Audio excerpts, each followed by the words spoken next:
ألف يقول لك عرفي الصوم. عرف الصوم. الصوم تعريف الصوم هو الامتناع عن الأكل والشرب وسائر الشهوات من طلوع الفجر إلى غروب الشمس. ممتاز ما شاء الله، تصفيق على يا ريتاج، ممتاز. يا ريتاج السؤال با، ما حكم الصوم؟ هو من أركان الإسلام الخمسة، وهو واجب وهو واجب على كل مسلم بالغ عاقل. صح. السؤال جيم، عرفي صلاة التراويح. قريتوها؟ معليش نزيد نعاونك شوية. صلاة التراويح وقتاش نصليوها يا ريتاج؟ في شهر رمضان. في أي وقت؟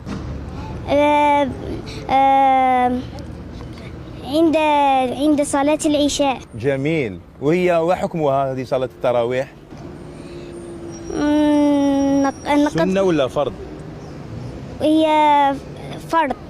لا سنة. إذا تعريف صلاة التراويح شنو هي؟ هي سنة تؤدى بعد صلاة العشاء وفي شهر رمضان فقط. فقط. تصفيقة حارة على